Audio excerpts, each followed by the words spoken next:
sócios do Clube da Amizade e apóstolos da amizade. Vamos levar por todo lado a grande mensagem: sejam amigos e façam amigos. No dia 11 de dezembro, às 15 horas, nós tivemos na Catedral da Boa Viagem uma importante celebração. É a celebração da adoração ao Santíssimo Sacramento, que é feita pelo Apostolado da Oração. E no dia 11 nós tivemos o término dos trabalhos de 1998. Em janeiro, a Associação do Apostolado da Oração estará atendendo também um convite todo especial da nossa arquidiocese para fazer parte das missões populares. Estaremos realizando as missões populares ali, bem perto da Fiat. Nós queremos então lembrar a todos vocês que é uma atividade importante para o Apostolado da Oração, porque é o Apostolado da Oração missionário que nós queremos realizar. Dr. William dos Santos, da Pastoral dos Direitos Humanos, fala agora sobre a Carta da ONU do dia 10 de dezembro. Estamos essa semana comemorando 50 anos da Declaração Universal dos Direitos Humanos. Foi um documento que foi assinado na data de 10 de dezembro de 1948. É importante frisar que nessa época, o mundo saía de uma guerra, que é a Segunda Guerra Mundial. E, na verdade, a declaração, e esse documento, a Declaração Universal dos Direitos Humanos, serviu à época como pretexto, tá, dos países signatários dela e entrar na questão da soberania de outros. Mas é importante que foi um marco, tá? Mas nós podemos trazer isso para as linhas de hoje, para a gente saber como é que está andando a situação no mundo. Tá? E podemos falar particularmente que o mundo cresceu, a tecnologia sempre presente, tá? E nesse processo de globalização, que inclusive deixa de lado muitos direitos e garantias, traz algumas dificuldades na órbita com relação àquilo que foi motivo e objeto dessa Carta de 1948. A questão da saúde, a questão do emprego, a questão do transporte, saneamento básico, são alguns pontos, a questão do trabalho, tá? E as questões sociais são alguns pontos importantes que foram incluídos nessa Carta. Tá? E no Brasil, particularmente, nós podemos falar que aqui nós podemos comemorar essa data, mas não tem muito a comemorar não, até porque alguns episódios que marcaram esses 4 últimos anos, com relação às outras atrocidades ocorridas em Belo Horizonte, como a questão do Taquaril, Eldorado do Carajás, são marcos que colocaram o Brasil lá fora, no exterior, como um país que estava descumprindo alguns regulamentos da Carta assinada pela ONU. Tá? Agora, é importante também a gente salientar que a própria Constituição Federal, a partir do artigo 5º, quando fala dos direitos e garantias, traz algumas regras e normas programáticas, tá? Que são preceitos, mas que, na verdade, ficam na letra morta da lei. Particularmente na Pastoral de Direitos Humanos da Arquidiocese de Belo Horizonte, e a Pastoral desenvolve um trabalho ligado à entidade ligada a Arquidiocese de Belo Horizonte e ao Movimento Nacional de Direitos Humanos, tem essa preocupação nesses 19 anos de sua atuação. Estamos atendendo e funcionamos na Rua Espírito Santo, 1059, no centro de Belo Horizonte, de segunda a sexta-feira. Tá?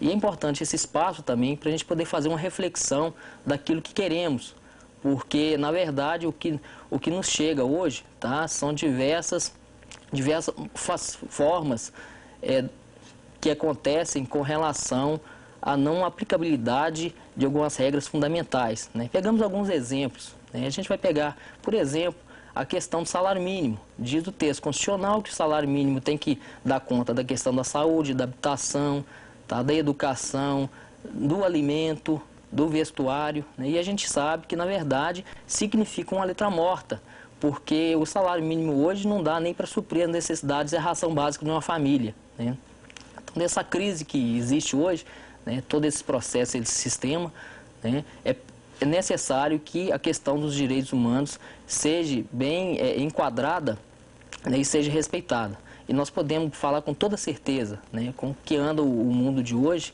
a partir desse tempo, desde a promulgação dessa carta, é que nós podemos falar com certeza que alguns ditadores, como ocorreu com Pinochet, por exemplo, tá, a população ela já sabe do mundo inteiro e não dá direito, por exemplo, a esses ex-ditadores eles passearem, fazerem o passeio deles como aconteceu com o próprio Pinochet, né? Então são questões que acontecem, né? E a gente tem que estar aberto a esse tipo de situação, né? Também é bom verificar também que a própria carta trouxe há 50 anos atrás algumas regras básicas, mas deixou de lado a questão da propriedade, né? A questão da propriedade sempre foi, tá, uma questão que não foi abordada propriamente na própria Constituição, porque o próprio texto da Carta de 48 colocou a propriedade como uma situação que não poderia ser discutível. A questão da propriedade seria uma situação sagrada, né? Não poderia haver nenhuma discussão a respeito. Isso nos traz hoje essas diferenças sociais que existem, né? Onde a gente vê que muitos têm nada, né? E aquelas camada privilegiada da população tem muito patrimônio, né? Então, acho que é uma distorção que existe, né? E a gente tem que estar preparado para isso e orientado. Então, é uma preocupação que se tem, né? E fora alguns abusos que hoje aparecem, que a gente sabe que aparecem. Inclusive, recentemente, numa grande revista de circulação nacional, trouxe algum fato, né, um histórico, que é a primeira vez que alguém que cometeu abusos durante o regime militar, né, e só frisando que também estão fazendo, infelizmente, os 30 anos, né, estão comemorando não, repudiar os 30 anos da assinatura do ato institucional número 5, né, que tem muito a ver com essa época de repressão que aconteceu na data de 68 e 71.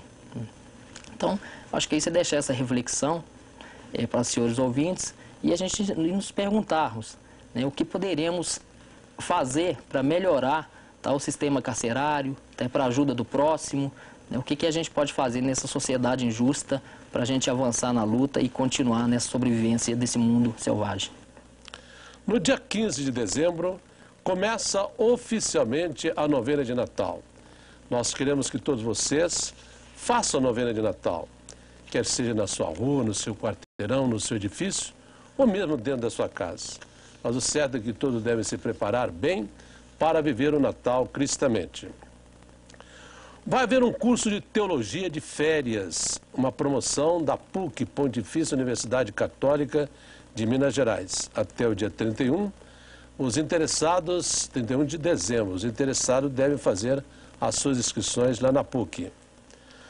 Os diáconos Evaldo Pacheco e José Maria foram ordenados padres ontem e foram ordenados padre na paróquia da Divina Providência, às 10 horas. São 2 novos padres orionitas.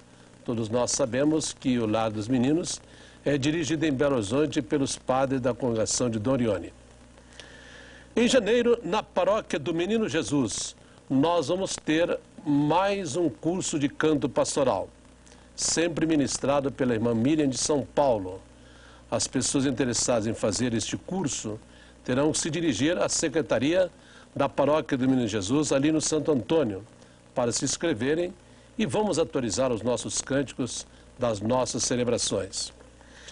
Hoje, às 10 horas, o cardeal Dom Serafim Fernandes Araújo estará em Ribeirão das Neves celebrando a Santa Missa, porque ali vai ser inaugurado hoje um grande centro de atividade dos vicentinos.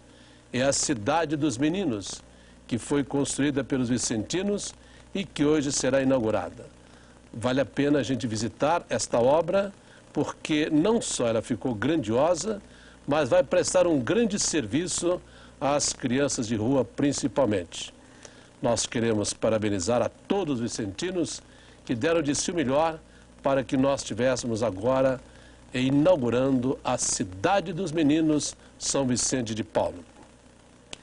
Em todas as igrejas do Brasil hoje, nós teremos missa que vai ser celebrada e nessas missas teremos a coleta para a evangelização.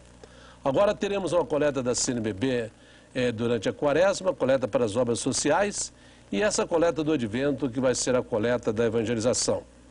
Hoje também festa de Santa Luzia. Queremos parabenizar os que moram em Santa Luzia, aqueles que moram também na paróquia de Rio Manso, os que moram na paróquia da Cidade Nova e ainda na Capela de Santa Luzia, na Nova Esperança. Vamos rezar a Santa Luzia pedindo principalmente pela saúde dos nossos olhos. Todos sabem que Santa Luzia é a padroeira daqueles que sofrem das vistas, ou então é também intercessora por nós para que tenhamos saúde dos olhos. Vamos hoje, nas missas das quais participarmos, pedirmos a Santa Luzia que nos proteja. Bom dia e até o próximo domingo, se Deus quiser.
O Planeta Xuxa não vai deixar ninguém parado. Agitando com a Banda Beijo, Daniela Mercury, Carlinhos Brown, Banda Eva, a atração internacional Henrique Iglesias e um papo com Vitor Fazano. Você quer que eu te mostre como é que é um beijo profissional? Neste domingo, 12:30, Planeta Xuxa.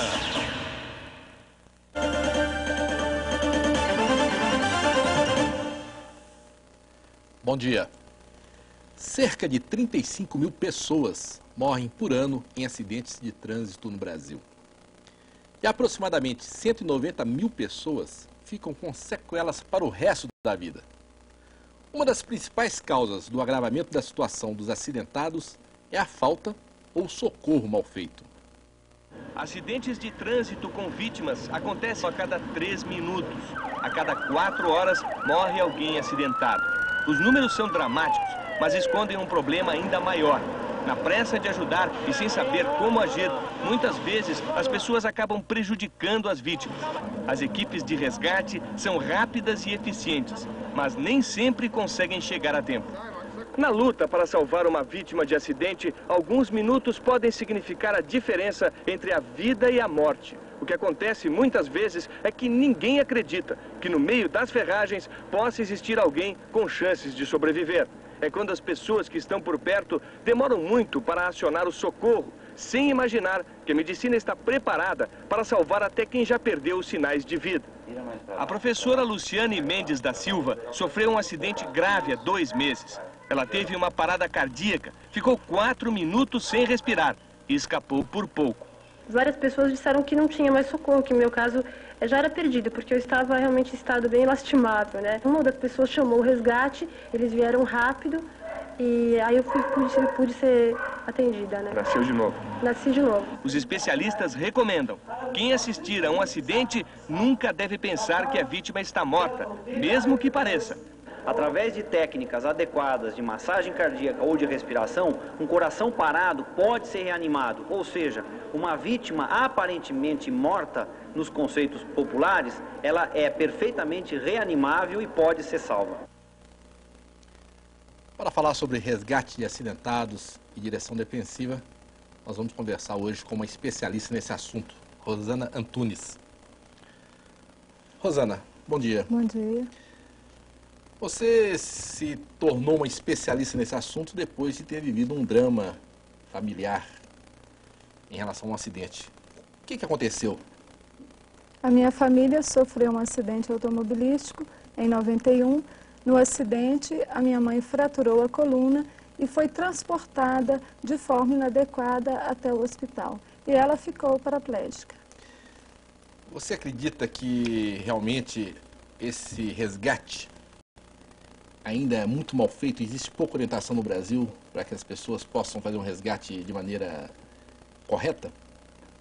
Há tempos atrás, essas técnicas eram muito pouco divulgadas e praticamente inexistia o sistema de resgate.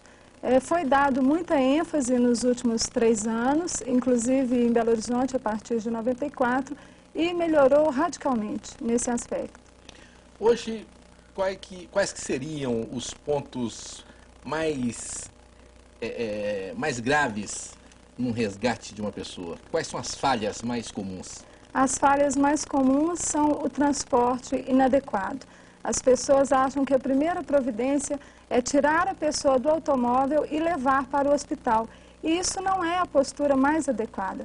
A postura mais adequada é verificar os sinais vitais de respiração e pulso.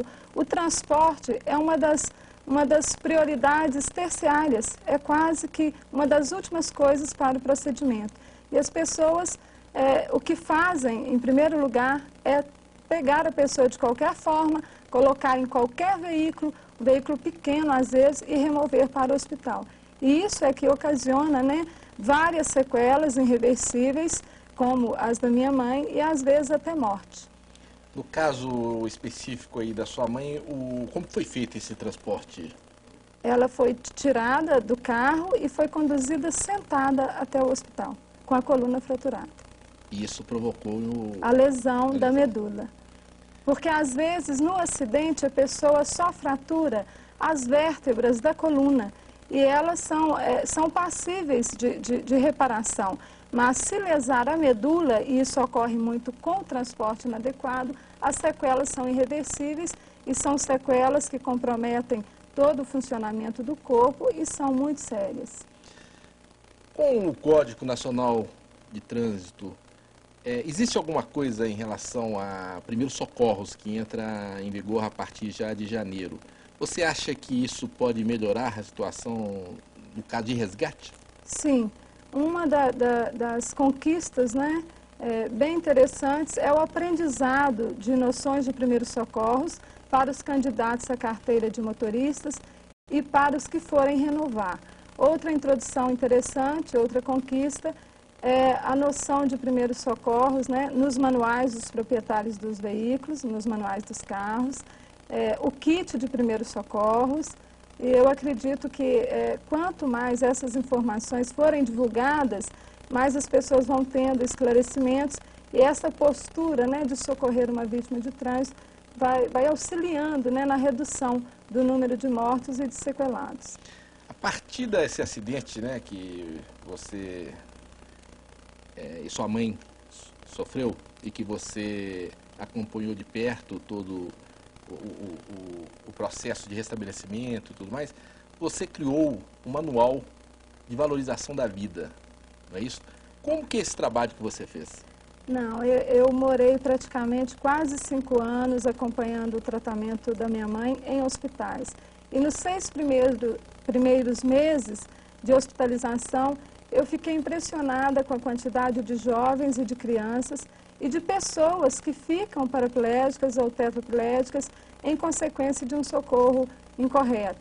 E eu escrevi um documento intitulado Minha Luta pela Valorização da Vida, onde eu relato as sequelas que a minha mãe teve após o acidente.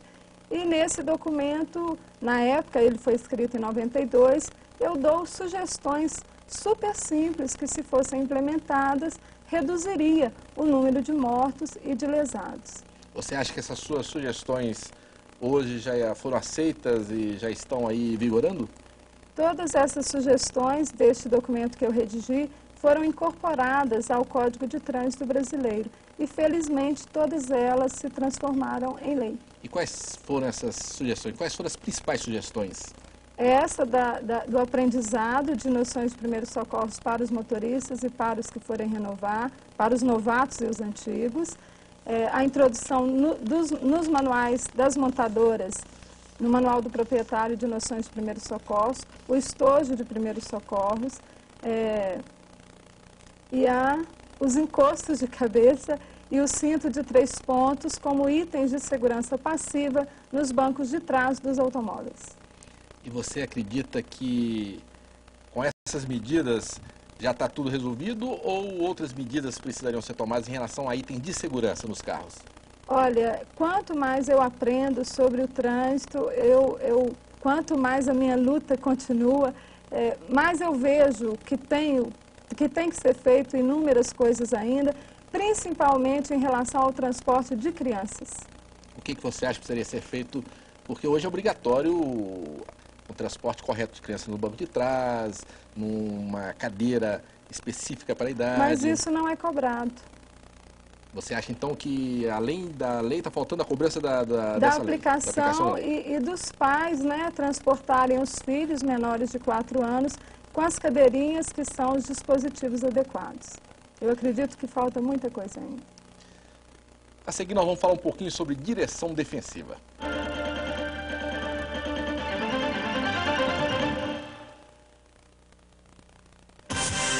Eu fui impulsionada, tá, a fazer esse trabalho porque foi um grande desafio. Dona Marilene é a nossa professora do mês que você conheceu no Fantástico.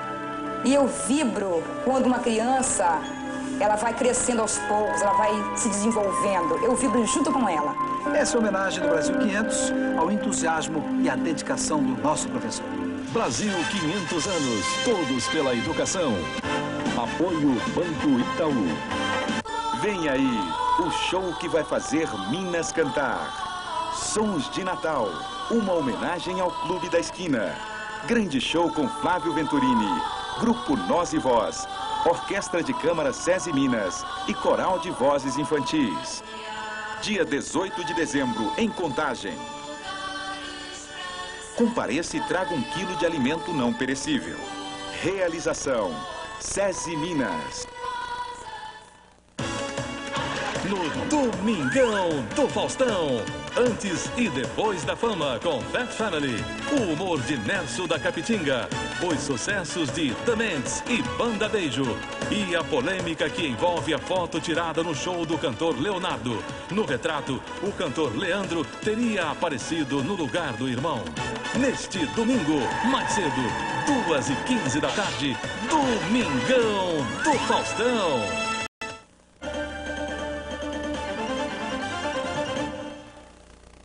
Nós estamos conversando hoje com a instrutora de direção defensiva, Rosana Antunes. Rosana, o que seria, na realidade, direção defensiva?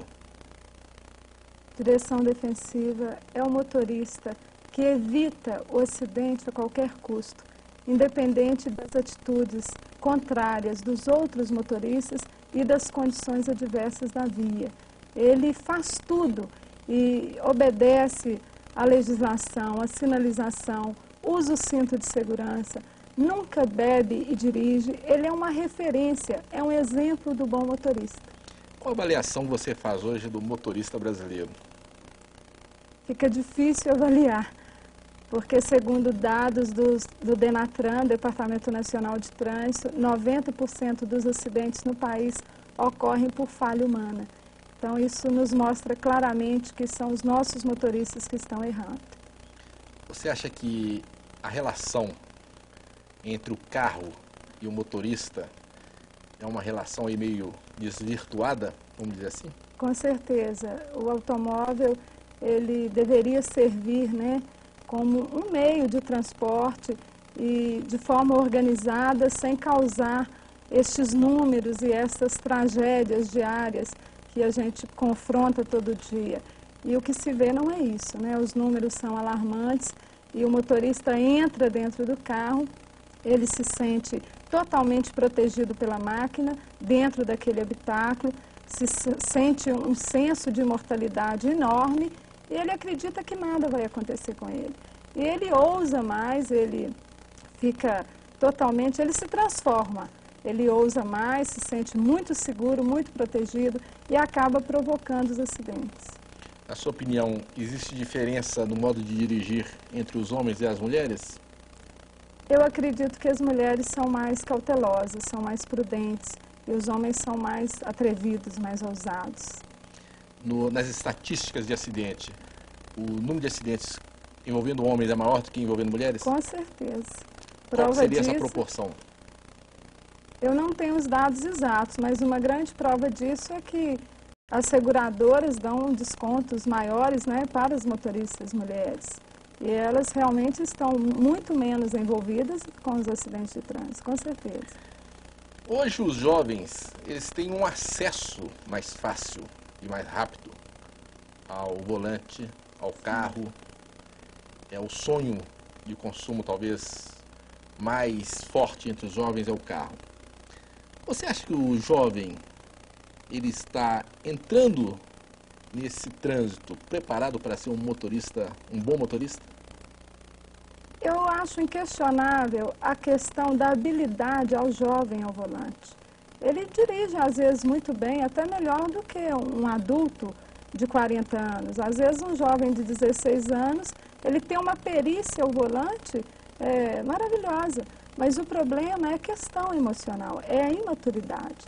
E é nesse ponto que a gente não aceita a direção, né, para a pessoa que é mais jovem, é menor de 18 anos. Você acha que as autoescolas, elas preparam tecnicamente o motorista, mas não preparam ou não dão condições dele se desenvolver já no aprendizado e esse amadurecimento emocional? Seria isso?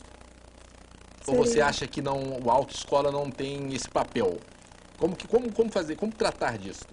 Eu acho que o processo de formação para as pessoas tirarem a carteira, ele é falho e tem muitas coisas que precisam ser mudadas. E isso está mudando a partir de agora do Centro de Formação de Condutores, que é uma inovação do Código. E eu acredito que os motoristas agora serão melhores preparados para tirarem a carteira de habilitação. Está havendo mais severidade no processo dos próprios instrutores para as autoescolas e eu acredito que esse quadro vai mudar. A formação do condutor do veículo, ela vai ser mais apurada, ela vai ser mais trabalhada, e eu espero que se trabalhe também essas questões da maturidade ao volante. Nós estamos entrando aí num período de festas, nós estamos entrando num período de férias, e muitas pessoas, muitos motoristas vão aí para as estradas. Motoristas que passam às vezes o ano inteiro dirigindo na cidade e de repente estão numa BR. Existem diferenças muito grandes entre dirigir na cidade, o trânsito urbano, e dirigir na estrada?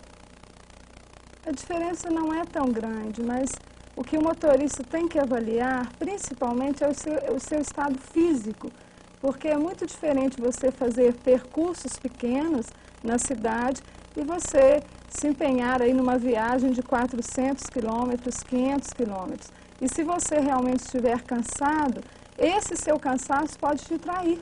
Então, é uma das questões que às vezes o motorista não observa. Ele às vezes prepara-se para uma viagem, estando muito cansado, não faz um repouso adequado, uma alimentação adequada, às vezes bebe e sai para dirigir bêbado, né? Pegar uma longa estrada e ele acaba se envolvendo em um acidente.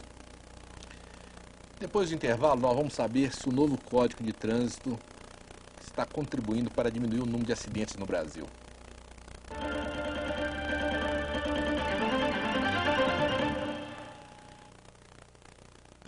Sai de Baixo, um casal de milionários virando a cabeça de toda a família.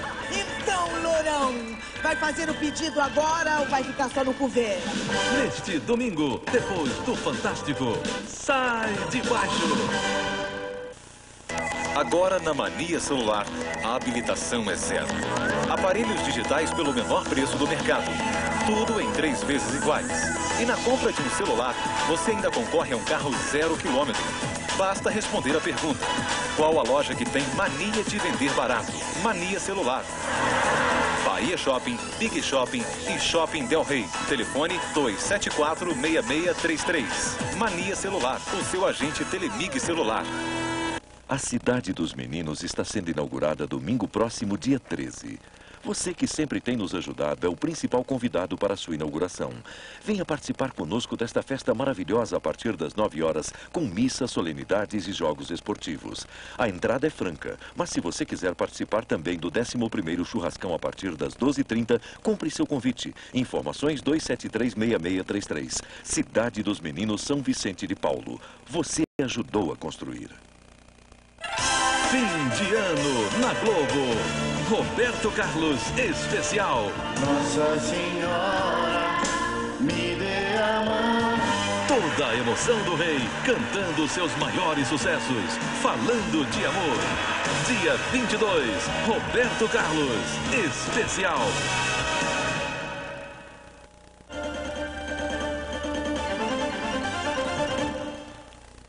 Nós estamos conversando hoje com a instrutora em direção defensiva, Rosana Antunes. Rosana, cerca de 700 mil acidentes por ano no Brasil. Você não acha que as pessoas, de tanto ouvir falar em acidente, já nem ligam mais para esses números? Já perderam a sensibilidade para esses números? Com certeza. Os números, eles não sensibilizam mais, não impressionam. E a sociedade brasileira aceita passivamente os acidentes de trânsito como sendo fatalidades. E como a gente tem o conhecimento que 90% é falha humana, eles são perfeitamente evitáveis. E eu acredito que isso é que tem que reverter. As pessoas têm que encarar o acidente de trânsito como algo inevitável e que o motorista ele pode fazer alguma coisa para evitar esses números. Agora, nós vemos aí constantemente campanhas do governo, né? Campanhas até chocantes. Sim. E por que as pessoas então não se sensibilizam? O que você acha que está acontecendo nesse processo? Eu acredito que as pessoas, por esse motivo, elas acham que os acidentes são acidentes e que elas nada podem fazer para evitar. E isso não é uma verdade. E a partir do momento que elas percebem que nós tudo podemos fazer para evitar o acidente, nós, enquanto motoristas, enquanto pedestres também, elas passam a ter uma outra conscientização. E esse quadro passa por uma reversão. Elas começam a somar esforços de que uma atitude isolada, individual, somando com o todo, pode reverter esse quadro de violência no trânsito. Você falou em pedestre. Você acha que o motorista, ele respeita o pedestre aqui em Belo Horizonte, aqui no Brasil? Porque, por exemplo, em outros países da Europa, o pedestre ele tem uma supremacia no trânsito. Os carros param até na faixa para poder dar preferência ao pedestre. Você acha que isso está mudando ou ainda existe uma falta de respeito ao pedestre? Há ainda, né, uma falta de respeito muito grande, e o motorista tem que perceber que ele está dentro do carro, ele tem a proteção da máquina, mas o pedestre não. Ele está muito mais vulnerável, né, a morrer, a ficar com sequelas, e isso não acontece. A faixa de pedestre não é obedecida pelo motorista, o motorista não para mesmo. Inclusive, quando o código foi promulgado, muitas pessoas morreram atropeladas porque não foi divulgado que o pedestre tem a preferência quando não há sinalização semafórica. Então, muitos transeuntes acham que pelo fato de ter a faixa, ele pode já ir passando. Isso não é verdade. Se não houver sinalização semafórica, o motorista deve parar e a preferência é do pedestre. Mas se o sinal estiver verde para o veículo, a preferência é do veículo. Quando falou-se que viria aí o Código Brasileiro de Trânsito, as pessoas tiveram um pensamento seguinte: está tudo solucionado, agora o trânsito vai melhorar, as pessoas vão ter mais responsabilidade ao dirigir, os pedestres vão ter mais responsabilidade ao atravessar a rua. Enfim, o código apareceu como uma grande solução para tantos males que esses acidentes causam à nossa sociedade. Você acha que o código realmente ele baixou o número de acidentes, ele resolveu essa questão ou não? Segundo o GERAT, que é o Grupo Executivo de Redução dos Acidentes de Trânsito de Brasília, reduziu em 20% a 30% em nível de gravidade dos acidentes. Mas o meu entendimento ainda é pouco em relação aos números, e as pessoas têm que entender que não adianta uma legislação severa, punições, justiça rápida, esforços conjuntos de educação para o trânsito, se o motorista não mudar, não conscientizar e não mudar a sua postura ao volante, essa postura de agressividade, de violência, de intolerância. O estresse no trânsito. Tem motorista que 6 horas da manhã já está buzinando, já está irritado, já está nervoso. Como diminuir esse estresse no trânsito? É um trabalho pessoal de cada um? Tem que ser feito? Se conscientizar que não adianta ficar nervoso no trânsito? Não adianta. E se o motorista fica nervoso, começa a buzinar, isso desencadeia um processo. E todo mundo começa a buzinar e vai gerando um estresse muito maior. O trânsito já está congestionado, o motorista buzina, o outro buzina, e isso acaba estressando mais ainda. Então, o motorista, nesse momento, ele deve procurar ligar o rádio, ouvir uma música mais suave, tentar manter a calma, a paciência, que com certeza, daqui a pouco, o trânsito vai fluir e ele vai chegar no seu destino, com certeza. E esse estresse acaba sendo, naturalmente, causa de outros acidentes, né? Com certeza. Inclusive, um dos fatores predominantes, uma das causas dos acidentes de trânsito, é o cansaço, é o estresse. Rosa, você faz palestras em escolas, em empresas. Normalmente, quais são os temas que mais chamam a atenção? Quais são os temas que mais agradam e que mais as pessoas demandam com relação ao trânsito? Ultimamente tem sido o Código de Trânsito Brasileiro, porque as pessoas estão muito carentes de informações sobre o Código de Trânsito Brasileiro. Mas nas minhas palestras, de todas as palestras que eu ministro, a palestra que as pessoas mais gostam realmente é a de direção defensiva, onde eu procuro enfocar muito o lado humanitário, da tolerância com outro motorista, do amor ao próximo, da valorização da própria vida e da vida do outro, e tento mostrar que os acidentes de trânsito são evitáveis e se cada um fizer um pouquinho, fizer a sua parte, todos nós podemos reverter esses tristes números. Qual tem sido a resposta das pessoas que participam dessa palestra? Qual tem sido a reação delas? Elas ficam muito empolgadas, ficam super entusiasmadas e eu sinto que elas querem contribuir e participar de alguma forma. E eu respondo para elas que a forma delas colaborarem não é fazendo grandes coisas e nem procurando grandes soluções. A solução é simples, é mudar o comportamento dela no trânsito. Ela se tornando um motorista defensivo, num conjunto como um todo, com certeza o quadro vai mudar. E você acha, por exemplo, que muitas pessoas acabam sendo coniventes, estando ao lado de motoristas que não dirigem bem e que abusam e que são incapazes de ajudar essa pessoa, ajudar esse motorista, alertando sobre o risco que ele está correndo e até colocando em risco a própria vida? Esse é o trabalho que eu tenho procurado, né, fazer. Eu acho que à medida que você dá o exemplo e é uma referência, inclusive em relação aos pais com os filhos. Os filhos que veem um pai tomando uma atitude irresponsável ao volante, com certeza vai ser o tipo de motorista do futuro, vai ser um motorista irresponsável. Então os pais têm que ter um cuidado muito grande e eles têm que olhar muito a sua conduta no trânsito, porque o exemplo deles, a referência dele é que vai formar, né, o seu filho é que vai ser formado como um futuro motorista. Ele tem que ter muita cautela com isso. Mas eu tento, de todas as formas, passar, né, o meu conhecimento e essa postura defensiva no trânsito para o maior número de pessoas possível. Nós queremos agradecer a presença da instrutora de direção defensiva, Rosana Antunes.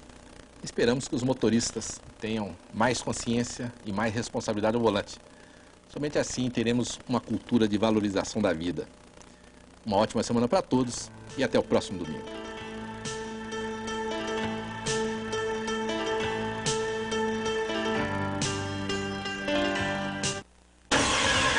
Tela Quente, assustadoramente apresenta Eddie Murphy, como você nunca viu. Quem é você? Um conhecedor da morte, pode-se dizer.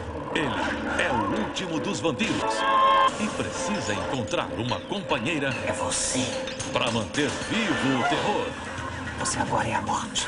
Um vampiro no Brooklyn.